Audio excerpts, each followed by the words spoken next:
ফ্যাসিবাদ বিরোধী সংগ্রামে আমাদের সহযোদ্ধা বীর শরীফ ওসমান হাদি আমাদের এই পৃথিবীর মায়া ছেড়ে চলে গেছে।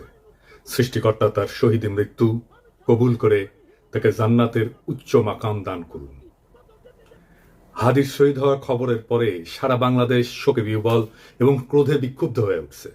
চারিদিকে নানা ঘটনা ঘটছে। প্রথম আলো ডেইলি স্টারে আগুন দিয়ে ভস্মীভূত করে দেওয়া হয়েছে, ছায়ানটে আক্রমণ করা হয়েছে, 32 নম্বর যেটুকু অবশিষ্ট ছিল সেটুকু মোটামুটি জয় বাংলা করে দেওয়া হয়েছে। বাঙ্গু সুশীল প্রগতিশীলরা একসাথে ঝাঁপে পড়েছে আমার উপরে, আমি নাকি এসব করাইতেছি। একবার এরা কয় পিনাকির ডাকে কেউ আসে না, আবার এরাই কয় আমি মব করিচ্ছি। কি বিচিত্র এই বাঙ্গু সুশীলেরা। অথচ আপনারা জানেন গতকাল পরিস্থিতি শান্ত করার জন্য আমি কি না করেছি। এমনকি ডেইলি স্টারের সাংবাদিকদের যারা উদ্ধার করছে তাদের সাথে সার্বক্ষণিকভাবে যুক্ত থেকে কাজটা সুচারুরূপে যেন সম্পন্ন হয় সেটা আমি দেখছি। প্রিয় দেশবাসী, ডেইলি স্টার অফিসে ভেতরে অনেক সাংবাদিক আটকা পড়েছে। আপনারা মেহেরবানি করে সেনাবাহিনীকে আটকে পড়া সাংবাদিকদেরকে উদ্ধার করতে দিন। আপনাদের অনুরোধ করছি, মেহেরবানি করে দয়া করে আটকে পড়া সাংবাদিকদেরকে সেনাবাহিনীকে উদ্ধার করতে দিন। হাদির পবিত্র স্মৃতিকে কলঙ্কিত আমরা না করি। সবাইকে আমি শান্ত থাকার আহ্বান জানাচ্ছি। সেনাবাহিনীর যে দল এখানে তাদের উদ্ধার করতে গেছিল তারাই বার্তা পাঠায় জানাইছে তারা উদ্ধার করতে পারতেছে না, আমি যেন সাহায্য করি। যাই হোক, তবে যদি কেউ বলে যে প্রথম আলো ডেইলি স্টারের আর ছায়ানটের বিরুদ্ধে অবিরাম ফাইট দিয়ে গেছি, আমি তাদের জয় বাংলা করার ইচ্ছা পোষণ করেছি, এটা সত্য। এর জন্য যদি আমরা দায় দিতে চাই দিতে পারে, ফেয়ার এনাফ, আমিও দায় নিতে রাজি আছি। তবে সাথে উদিসি আর সিবিবি জয় বাংলা করতে চাইছি, এবার হয় নাই, হবে ইনশাল্লাহ। আমি এই প্রত্যেকটা ইনস্টিটিউটকে অসংখ্যবার তারা কি কি আকাম করতেছে সেটা দেখাই দিছি, বলছি সংশোধিত হইতে হয় নাই। আমি প্রথম আলোর সামনে জিয়াফত করেছি, দাবি ছিল প্রথম আলোর ডেইলি স্টারের সম্পাদকীয় নীতি পরিবর্তন করতে হবে, করে নাই। তাদের শয়তানি চালায় গেছে। কয়েকদিন আগে ডিসেন্ট দেখাইলো কিভাবে জামাত, বিএনপি, হেফাজত আর আওয়ামী লীগের কর্মসূচিতে সহিংসতার ভাষা প্রথম আলোতে আলাদা আলাদা, পুরা ভাষা আলাদা, এক একটা সংগঠনের জন্য এক এক রকম ভাষা। আওয়ামী লীগের জন্য সবচেয়ে সফট, কোনো পরিবর্তন নাই। জিয়াবতে আমাদের পিটায় তাড়ানো হইলেও সে কি উল্লাস ডেইলি স্টার আর প্রথম আলোর সাংবাদিকদের। তো এটা বলে মানুষদের মনে থাকে, মনে না থাকলেও আমরা মনে করাই দেব। এখন প্রশ্ন, ছায়ানটে কেন হামলা? ছায়ানট কি গান শিখায়? না, গান না। তারাই বলে মুক্তিযুদ্ধের চেতনা বিনির্মাণ ছায়ানটের লক্ষ্য। এটা তো আমি বয়ান তৈরি সফট পাওয়ার, এটা তো জনগণ চিনে। হাসিনা পলায় গেছে, এরা তো আগে সেই কাজ করে যাচ্ছে। 2024-এ 5ই আগস্টের পর ফ্যাসিবাদের বিরুদ্ধে কোন কাজ করেছে এরা? করা লাগলো নি, করে নাই। 2025-এ পয়লা বৈশাখে তারা বলে বাঙালি জাগবেই, সবাই মিলে সুন্দর দিন কাটানোর সময় ফিরবেই, মানে এখন নাই, সার্থক হবেই মানুষ, দেশ, এই পৃথিবীকে ভালোবেসে চলবার মন্ত্র, মানে সময়টা চলে গেছে, আবার আপাচট করে ফিরে আসবে। এখন সবাই মিলে সুন্দর করে দিন কাটাইতেছি না, এই কান্নাকাটি ওদের থাকবে। এই গান তো করতে আসে নাই, রাজনীতি করতে আসছে। মাইক খাবে না? আমাদের হাদিও একটা কালচারাল ফ্রন্ট করেছিল, ইনকলাব মঞ্চ, ওরা তো মাইরাই ফেললো আওয়ামী লীগের লোক। তার পাল্টা তো আপনাদের একটা ভাঙচুর হইতেই পারে, মাইনা নেন। আওয়ামী লীগ এতদিন একটা ভাব নিছে কি, গিলে করা পাঞ্জাবি পরবে, একটা পাশে চটি ব্যাগ থাকবে, সিথি করে চুল আঁচড়াবে, হ্যাঁ, এরপরে একটু একটু রবীন্দ্রনাথ করবে, শান্তিনিকেতনী ভাষায় বলবে, অশুদ্ধ অশ্লীল একদমই বলা যাবে না। এই করে করে করে করে আসাদুজ্জামান নূর শুধু গণহত্যাই করবে না, তার গাড়ি বহরে যারা হামলা করছে তাদেরকে গুম করছে, খুন করছে। এই যে ছায়ানটি, এই যে উদিচি, এই পুরো গ্রুপটা তাদের প্রোডাক্ট করা। এই যে হুমায়ুন আহমেদের সাহেবের যে নাটক করতো আমির খসরু, কি জানি খসরু, ভুলে গেছি, স্বাধীন খসরু। ভাবেন 54 বছর বয়স এই স্টুপিডটার। মানে আওয়ামী লীগ যে কত বড় স্টুপিড হইতে পারে, ওদের সব গেছে। মানে ওরা এই দুনিয়ার সমস্ত নারী অধিকারের তো টেন্ডার নিয়ে আসছে, নারী অধিকার নিয়ে কথা বলবে, ওরা সংস্কৃতি কর্মী। এই যে একজন মহিলা উপদেষ্টা, তার ছবিটা পিছনে রাইখা যেই ভাষায় যা বলতেছে, এইটা তো ছাপরি বললেও হয় না, এটা দুনিয়া কোথাও নাই, এটা কোনো ক্লাসই নাই। মূলত আওয়ামী লীগ এই ক্লাসেই বিলং করে। তো আওয়ামী লীগ যে এই ক্লাসে বিলং করে, এইটা যাতে ধরা না পড়ে, এই জন্য তারা এইরকম গিলে করা পাঞ্জাবি, অনেক বুদ্ধিজীবী তাত্ত্বিক, এই যে তাদেরকে দিয়ে দিয়ে দিয়ে দিয়ে প্রচুর ভেগ কথাবার্তা বলাইতো। আপনি অর্ধেক বুঝবেন, অর্ধেক বুঝবেন না, আলো আধারি ভাষা, চর্যাপদের মতো, মানে বিরাট একটা তাত্ত্বিক ব্যাপার। এই বলে বলে তারা বাঙালি জাতীয়তাবাদের নামে বাংলাদেশকে টুঙ্গিপাড়ার কলোনি বানাইছিল। আমাদেরকে এখন যেটা করতে হবে, সেই কলকাতা এবং টুঙ্গিপাড়ার কলোনিয়ালিজম ভেঙে ঢাকার বাংলাদেশ গড়ে তুলতে হবে। আর বাংলা মানে আর এখন আর কলকাতা না, বাংলা মানেই বাংলাদেশ। এই স্বাধীন পরিচয়ের জন্য আমাদের দীর্ঘ প্রস্তুতি নিতে হবে, মনস্তাত্ত্বিক লড়াই, সাংস্কৃতিক লড়াইয়ের জন্য। আমি আশা করছি যে আপনারা সবাই যে যার পরিসরে জুলাই শুধু বাঁচিয়ে রাখলে হবে না, জুলাইকে মাথা উঁচু করে বাঁচিয়ে রাখতে হবে, তাহলেই বাংলাদেশের স্বাধীনতা সার্বভৌমত্ব বাঁচবে, বাংলাদেশ বাঁচবে। হাদিরা আসলে মারছে কে? হাদির হত্যাকাণ্ডের পিছনে ডিজিএফআই আছে, এটা আমার শক্ত অনুমান। প্রত্যেকটা জায়গায় ডিজিএফআই এর সিগনেচার বর্তমান। কেন কইছি? কারণ ওয়াকারের পথ বালক আর ডিজিএফআই হাদির ঘটনা নিয়ে একদম প্রথম থেকে উদ্দেশ্যমূলকভাবে মিথ্যাচার করতেছে। কিভাবে? একদম দেখাই দিই চোখে আঙুল দিয়া। ঘটনা ঘটে শুক্রবার 12 ডিসেম্বর দুপুরের দিকে। ঘটনা ঘটার সাথে সাথে এই ওয়াকারের পথ বালক আসল অপরাধীকে আড়াল করার জন্য কইল কি ভারত থেকে আসছে নাকি 80 জন শুটার বানোয়াট গল্প প্রচার করলো।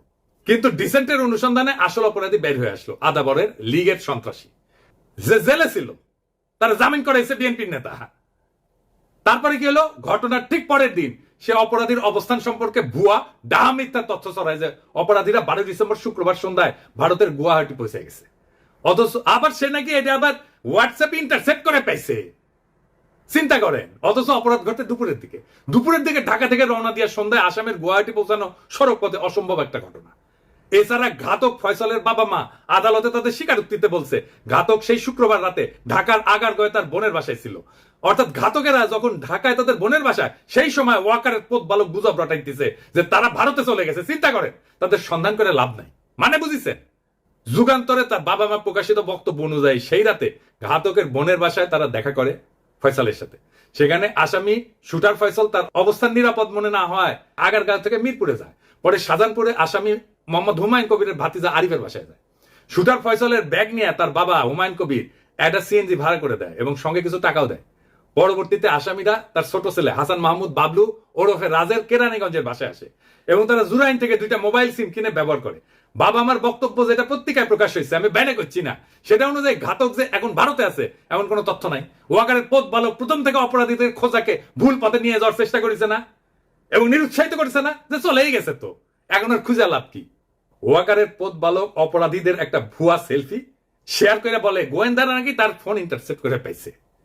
এইরকম আজগুবি দাবিকে কম্পিউটার ইঞ্জিনিয়ার হাস্যকর বলে ব্যাখ্যা করছে এবং কেন এটা মিথ্যা দাবি এবং অসম্ভব ঘটনা সেটাও ব্যাখ্যা করছে। তবে সফটওয়্যার ইঞ্জিনিয়ার তানভীর আহমেদ আরজেল সাইরের দাবি মিথ্যা উল্লেখ করে তাকে চ্যালেঞ্জ করেছেন। আইটি এক্সপার্ট তানভীর আহমেদ গণমাধ্যমকে জানান, একজন সফটওয়্যার ইঞ্জিনিয়ার হিসেবে বলছি, জুলকারনাইন শায়ের 100% ভুয়া তথ্য দিয়েছে। সে দাবি করছে অপরাধীরা অন্যের মোবাইলে সেলফি পাঠাইছে আর সেটা গোয়েন্দা সংস্থা ইন্টারসেপ্ট করে এই ছবি পাইছে। 2026-এ এসেও এই কথা বিশ্বাস করার মতো নয়। পথ বালককে বলছিল আইসে ডিবেট করতে, করে নাই। এই 3টা ঘটনা থেকে এটাই প্রমাণিত হয় যে ওয়াকারের পথ বালক আর ডিজিএফআই প্রথম থেকে হাদির ঘটনা নিয়ে আসল অপরাধীকে আড়াল এবং রক্ষা করার জন্য একের পর এক মিস ইনফরমেশন আর স্মোক স্ক্রিন ছড়ায় গেছে। এই ইন্ডিয়ার দালাল পথ বালক বাংলাদেশের জনগণের 1 নাম্বার শত্রু, বাংলাদেশের স্বাধীনতা সার্বভৌমত্বের শত্রু। তবে একটা কথা সবাইকে একটু বলি, একটু শোনেন। শহীদ ওসমান হাদির মরদেহ এখনো দেশে এসে পৌঁছায়নি। স্বাভাবিকভাবে আমাদের প্রত্যেকের হৃদয়ে ভারাক্রান্ত, আবেগে বিক্ষুব্ধ। এই মুহূর্তে আমাদের সবচেয়ে আগে যেটা দরকার তা হলো সর্বোচ্চ সংযম এবং দায়িত্বশীল আচরণ নিশ্চিত করা, যেন একজন জুলাই যোদ্ধার বিরচিত আত্মত্যাগের প্রতি যথাযথ সম্মান জানায় তার জানাজা এবং দাফন শান্তিপূর্ণ এবং মর্যাদার সাথে সম্পন্ন করা যায়। এমন সংবেদনশীল সময় পরিস্থিতিকে আরো নাজুক করে তুললে এটা হবে একেবারে বেপরোয়া এবং আত্মঘাতী, যার পরিণতি হবে গভীরভাবে ক্ষতিকর। এর তাৎক্ষণিক ফলাফল অনুমান করা কঠিন না, কিন্তু তা হবে ধ্বংসাত্মক। দীর্ঘদিনের ক্ষোভ থেকে ফ্যাসিস্ট বয়ান উৎপাদনকারী দেশের 2টা পত্রিকা জনতা হামলা ভাঙচুর অগ্নিসংযোগ হয়েছে এবং আগুনে কিন্তু একটা পত্রিকার সাংবাদিকদের জীবন বিপন্ন হয়ে উঠছিল। পরিস্থিতির যেন আর অবনতি না হয় মেহেরবানি করে সতর্ক থাকবেন। আমাদের তো সব কাজে দোষ। বিদেশি গণমাধ্যম চাইবে, ইন্ডিয়া চাইবে হাদির শহীদ মৃত্যুকে শিরোনাম না বানায় অগ্নিসংযোগ ভাঙচুরের দৃশ্যকে শিরোনাম বানাইতে। এটা ঘটলে আড়ালে পড়ে যাবে আসল এবং জরুরি সত্য, হাদির শাহাদাত, তার আদর্শ এবং যে শক্তির বিরুদ্ধে লড়াই করতে যেয়ে তাকে প্রাণ দিতে হয়েছে। আরো দুঃখজনক হইল গুলিবিদ্ধ হওয়ার পর সারা দেশে হাদিকে ঘিরে যে বিপুল ভালোবাসা, দীপ্ত আবেগ এবং নৈতিক সংহতির জোয়ার সৃষ্টি হয়েছে তা মারাত্মকভাবে ক্ষতিগ্রস্ত হবে। আমরা কোনোভাবেই হাতির আত্মত্যাগকে এইভাবে নষ্ট হতে দিতে পারি না। আমাদের শত্রুরা চায় বাংলাদেশের মানুষ যেন ঐক্যবদ্ধভাবে আধিপত্য এবং দমন নীতির বিরুদ্ধে দাঁড়াইতে না পারে, ইনসাফের পক্ষে দাঁড়াইতে না পারে, স্বাধীন সার্বভৌম বাংলাদেশের পক্ষে দাঁড়াইতে না পারে। জুলাই যেন কলঙ্কিত হয়, মানুষ যেন ক্লান্ত এবং বিভ্রান্ত হয়ে আবার তাদেরকেই স্বাগত জানাইতে শুরু করে যারা পতিত শক্তির পুনর্বাসনে সহায়তা করবে এবং পুরনো মোড়লের কবজায় দেশকে আটকায় রাখবে। এই সংকটময় মুহূর্তে আমাদের প্রয়োজন শৃঙ্খলা, ধৈর্য এবং রাজনৈতিক স্পষ্টতা। খুব সহজে উস্কানি দিয়া সংঘাত সৃষ্টি করা যায়। আফগান পাকিস্তান সীমান্তেই দেখেন না, অনেক ক্ষেত্রে না বুঝে তরুণরা সে আগুনে ঝাঁপায় পড়ে, প্রাণ হারায়। আমাদের বুঝতে অসুবিধা হওয়ার কথা না কারা এই সুযোগ নিতে চায়, কারা বাংলাদেশের স্বাধীনতা সার্বভৌমত্বকে পুনরায় বিপন্ন করতে চায়। অতএব উত্তেজিত এবং ক্ষুব্ধ জনতাকে থামাইতে হবে, দৃঢ়ভাবে, শান্তভাবে, ধৈর্যের সাথে এবং অবিলম্বে। হাদির লড়াইকে রক্ষা করার জন্য, নতুন বাংলাদেশকে রক্ষা করার জন্য, বিপ্লবকে রক্ষা করার জন্য এবং যে ইনসাফ, মর্যাদা এবং আদর্শে অবিচল থাকার কারণে হাদিকে জীবন দিতে হয়েছে, সেই সুমহান লক্ষ্যের স্বার্থে আমাদের এই দায়িত্ব পালন করতেই হবে। আমরা সেটা করব ইনশাল্লাহ। ইনকিলাব জিন্দাবাদ, শহীদ হাদি অমর হোক। আল্লাহ যতদিন বাঁচায় রাখবে, স্বাধীনতা, সার্বভৌমত্ব, ইনসাফ এবং সততার জন্য লড়াই করব। এই লড়াই আমাদের জিহাদ ইনশাআল্লাহ। আর যদি আমি মরে যাই, আমি শহীদ হয়ে যাই, আমার ডান পাশের ভাই বোনেরা এই লড়াই যতদিন বেঁচে থাকবে ততদিন চালাই নেবে ইনশাআল্লাহ।